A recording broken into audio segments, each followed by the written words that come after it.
Whatever happened to racing games? I mean, sure, Forza and Gran Turismo are still around, and we occasionally get a mediocre Need for Speed game, but whatever happened to Need for Speed Underground series or Burnout?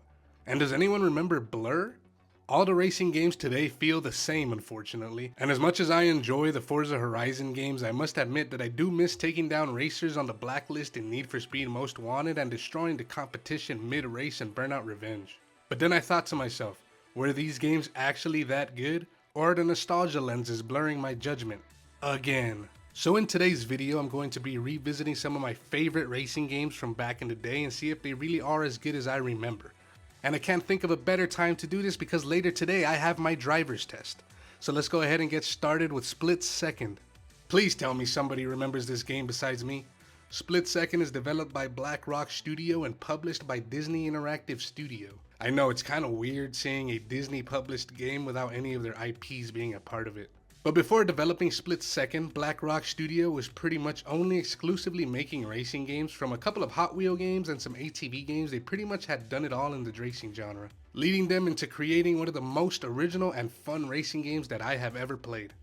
And replaying the game now, I still hold that opinion. Split Second is a racing game like no other. The whole premise of the game is that you're on a fictional reality TV show where you race for money and fame. Throughout the race, each player fills up their power play meter, and when it's full, they can trigger these super crazy events, causing some of the coolest set pieces I've seen in racing games, all in real time while you're racing in order to try to sabotage your opponents. These power play triggers can range from blowing up buildings to plane crashes and highway collapses. Not only are you racing, you are also literally trying to survive, and it is so much fun, especially with friends. Racing your friends in Split Second while also dropping literal buildings on them is some of the most fun I've had in a racing game in a long time. And even going back now and playing the single player season mode, which is divided as 12 races in forms of TV episodes, it is fun enough and short enough where it keeps me engaged and does not get boring. Split Second still holds up, and I give it 5 out of 5 Disney adults. Another racing game that I remember very fondly is Need for Speed Most Wanted. The original, not whatever this thing was. Need for Speed Most Wanted was and is my absolute favorite Need for Speed game. Sure, the underground games were good and iconic, but this game just had me hooked. From the beginning of the game, in the very first mission, you race using this absolutely sexy and iconic BMW M3 GTR. Just to immediately lose it, I remember I wanted more than anything to get that car back, and having to climb your way through the blacklist of the game, which is just a list of all the top racers, well, boss races, to get that rematch in order to get your BMW back is a really fun and cool way, especially to visually see your progress. Well, after revisiting the game, to be completely honest, I find the missions and races to get a chance to race each blacklist member a little repetitive. However, the map and just the gameplay in general make the gameplay loop fun enough for me to ignore the repetitiveness. I still love the customization and the choice of cars in the game.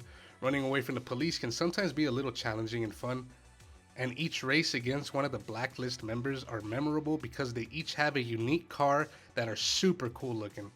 And nothing is more satisfying than securing their pink slip at the end of the race. I loved getting able to drive away with one of the blacklist members' cars after awing at it all race because of how cool they were. The graphics are not as good as I remember, but I think I can positively say that this game holds up. It's as good as I remember, so I give Need for Speed Most Wanted 5 out of 5 check engine lights. Okay, the next game we are looking at is Burnout Paradise, but I'm running late for my driver's test. Lucky for me, I sent myself a voice memo back in 2016 talking about racing games for just such an occasion. So I'm going to leave that playing while I go take my driver's test, and I'll see you guys in a couple of minutes.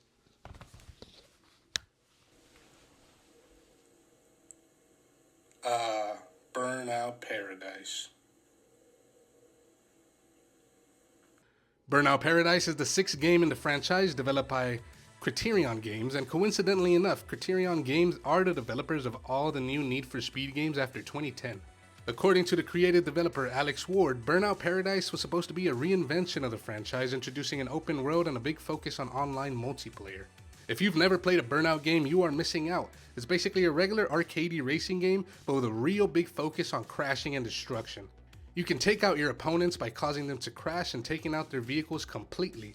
Some of the crashes you'll see during a race are absolutely insane and super fun to do. The crashing mechanics in Burnout Paradise were amped up and tweaked a little, where you can still drive away from some pretty crazy crashes if you land on your wheels. But if you take too much damage or your car is completely totaled, you are out of the race for a few seconds, losing the lead. While revisiting this game, I still had a blast. It is so addicting, taking out car after car during races. I especially like the Showtime feature where you actively try to rack up points by creating the biggest and craziest crashes possible. And being able to use the open world map in all the areas to get creative and make some insane crashes was a whole lot of fun. I honestly don't have many negatives with this game, so I still give it 5 out of 5 booms. Did somebody say boom? Hey, what's going on, man? My name is Jesse. I'll be your driving instructor today. Let's go ahead and buckle up, put it on drive, and we'll get going. All right, sweet. You don't mind if I play any music, do you? Oh, yeah, that's fine. Okay, cool.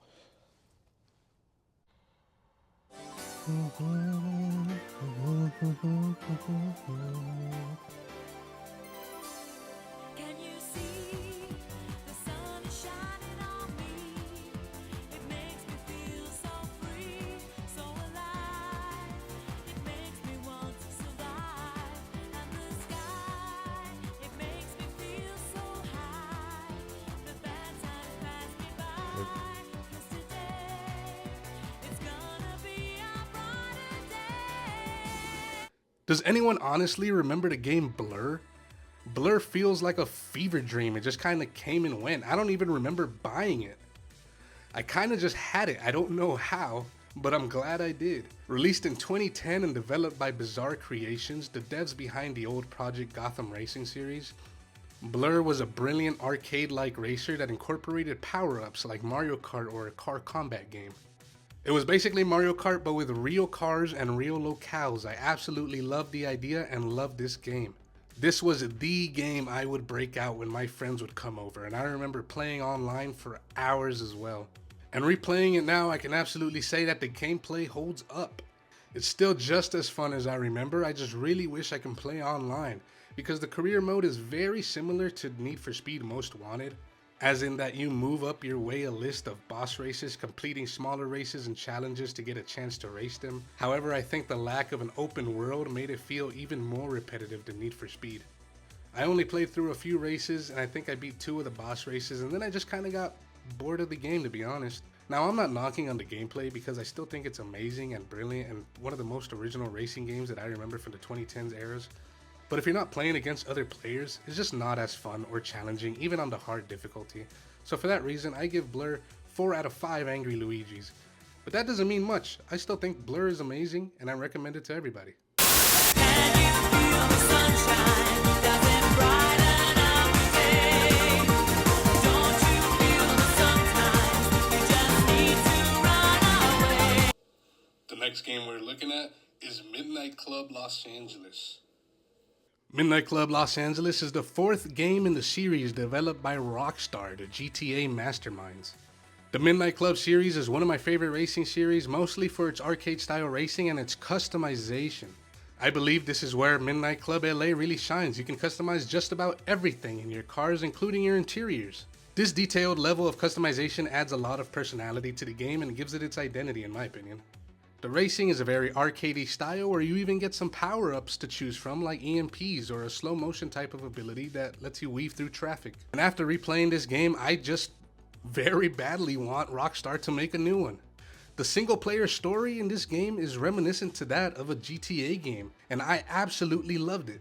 It's super cheesy and very 2008, but it's a whole lot of fun. The police will chase you if you're caught speeding or driving recklessly, and evading the cops is actually a bit challenging sometimes in this game. I unfortunately couldn't join an online game, but it's an open world with 16 players, and I remember liking it a lot as a kid, and being able to see everyone's customized car was a whole lot of fun. But I do personally play the Midnight Clubs for their single player and just the fun of customizing the cars. I originally couldn't think of which Midnight Club to put on this list, but I had to choose Midnight Club LA. Because it's the one I played the most growing up, and my mom bought me this game at Kohl's when I was supposed to be back to school shopping. W mom in the chat. I'm with the coolest mom I've ever... Oh! Oh! Oh my god! So with that being said, I give Midnight Club Los Angeles 5 out of 5 Sunset Boulevards. I want to very briefly take a look at Ridge Racer for the PSP. I never really owned this game. I somehow had a demo disc for it. I don't know how. I just kind of had it. It just one day spawned in my house. But whatever the case may be, I played the crap out of that demo. I remember it being so fun even though there was only one race that was available to play on the demo. But going back to it and playing the full game now, I can definitely say it's not exactly what I remember. I mean, to be fair, for what it is, a game on the PlayStation Portable in 2004, it looks amazing. It plays good. It's just a little boring. The drifting is really fun. That's the whole thing about Ridge Racer. It's the drifting, and that does hold up. It's really fun to drift around during the race. The game is good, but it's just not as great as I remember it being. And I don't know if that's just because I only had the demo, I don't know, but I give Ridge Racer 3 out of 5 Namco trucks. Well, after discussing the racing games of my childhood, I think I have a bit of an understanding of why racing games nowadays just aren't the same. And I think it's the same problem we have with video games in general right now in these days, not just racing games. I think the big studios and developers are just scared to take risks and scared to lose money. So the big studios continue to play it safe, making more Forzas and more Gran Turismos, making these games that they know will sell. Nobody wants to take risks, nobody wants to make the next Blur, nobody wants to make the next Split Second. So if you're ever in the market for an original racing game or an original game in general, look to indie developers. Indie developers make original games and racing games all the time, and they're really amazing, some of them just as good or better than these AAA titles coming out. Games like Inertial Drift and Wreckfest, for example, are really good indie developed racing games. Oh, and if you're wondering how my driver's test went, well, I think the results speak for themselves.